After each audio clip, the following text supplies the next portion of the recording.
என் பிள்ளை நான் சரியா வளர்க்குறேன் அப்படின்னு உத்தரவாதம் ஒவ்வொரு பேரண்ட்ஸும் எடுத்தா இந்த தேசத்துல பிள்ளைங்க மேல ஆசிட் அடிக்கிறது, பிள்ளைகளை கொலை செய்யறது, உங்க பிள்ளைகள்கிட்ட டைம் கொடுங்க. தேவன் இதை நம்ம கிட்ட எதிர்பார்க்கிறார். 1600 1700 ஆண்டுகள்ல வாழ்ந்த சூசன்னா வெஸ்லி அப்படின்னு சொல்லிட்டு ஒரு தாயார் இங்கிலாந்து தேசத்துல வாழ்ந்தாங்க. அவங்க அதிக அன்பும் தேவ பக்தியும் ஜெபிக்கிற ஒரு பெண்மணி. இவர்கள் தேவன்ட்ட அளவு கடந்த அன்பு வச்சிருந்தவங்க. இவங்களுக்கு ஒரு குழந்தை 2 குழந்தை இல்லைங்க, 19 குழந்தைகள் பிறந்திருந்தாங்க. இன்னைக்கு நம்ம ஒரு குழந்தைவே பார்க்க என்னால டைம் இல்லைன்னு சொல்றோம். அத்தனை குழந்தைகளுக்கு அவங்க சாப்பாடு ஆக்கணும்னா எவ்வளவு வேலை இருந்திருக்கும். இன்னைக்கு உள்ள வாஷிங் மிஷின், ஃப்ரிட்ஜ், கிரைண்டரோ, மிக்சியோ அந்த காலகட்டங்களில் இல்ல. வீட்டு வேலைகளை செய்யணும்னா அவங்க எவ்வளவு பிரயாசப்பட்டிருக்கணும். அதன் மத்தியில் அதிகாலையில் அவங்க ஜெபிக்க கூடியவங்க.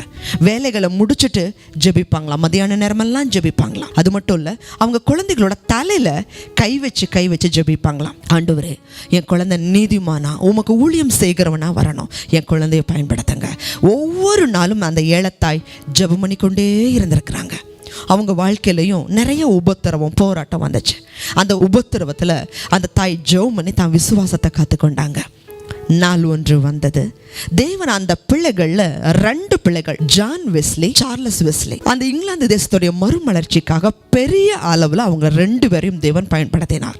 இந்த ஜான் வெஸ்லி அப்படிங்கிற ஒரு சகோதரன் 40,000 பிரசங்கங்களை பண்ணதா சரித்திரம் சொல்லுது. குதிரையில ஏறி பல லட்சம் கிலோமீட்டர் போய் பிரசங்கம் பண்ண இருக்கிறார். தெருவோரத்துல சாப்பாடு இல்லாம நிறைய திக்கற்ற குழந்தைங்க இருந்திருக்காங்க. சமூக விரோத செயல்களை ஈடுபடுகிற வாலிபர்கள் இருந்திருக்கிறாங்க.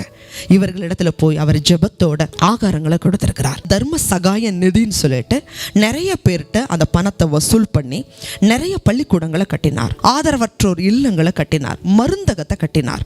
ஏழைகளுக்கு இலவசமாகவே உணவு, உடை, பள்ளி படிப்பு. இதன் மூலமா மெதஸ்டிஸ்ன்னு சொல்லிட்டு ஒரு சபையை ஆரம்பித்து முதல்ல 4 பேர் இருந்த ஆரம்பித்த சபை, அதற்கு பிறகு இங்கிலாந்து தேசத்துல 75,000 பேரும், அமெரிக்கா தேசத்துல இது விரிவடைந்து 65,000 வாலிபர்களை கொண்டு இந்த சபை விரிவடைஞ்சது. இவருடைய நாட்கள்ல மிகப்பெரிய ஒரு சமூகம், சமய சீர்திருத்தம் ஏற்பட்டுச்சு. இவங்க தாயார் வயோதிப காலகட்டத்தில் கூட என் பிள்ளை என்ன பார்த்துக்கலன்னா பரவாயில்ல, தேவனுக்கு ஊழிய செய்தா போதுன்னு சொல்லி அமெரிக்க பட்டணங்களுக்கு அனுப்பி வைத்தார்களாம். தம் பிள்ளைகளை தேசத்துக்கே ஒரு ஆசீர்வாதமா, தேவனுக்கும் ஆசீர்வாதமா மாற்றிருக்கிறாங்கன்னா அவங்க ஜெபம் வீணாகல. யோபு புஸ்தகம் 1 அதிகாரம் 5வது வசனத்துல வாசிங்கன்னா, அவருடைய பிள்ளைகளுக்காக அதிகாலையில் எழுந்திருச்சு சர்வாங்க தகன பலிகளை செலுத்தி இருப்பார்.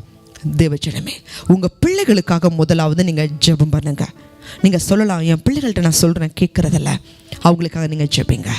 நீங்க ஜெபிக்கும் பொழுது தேவன் அவங்களுடைய குணாதிசயங்களை மாற்றுவார். கீழ்ப்படியக்கூடிய ஆவி அவர்களுக்கு கொடுப்பார். பலத்தினாலும் அல்ல, பராக்கிரமத்தினாலும் அல்ல, தேவனுடைய ஆவியினால் எல்லாம் ஆகும்.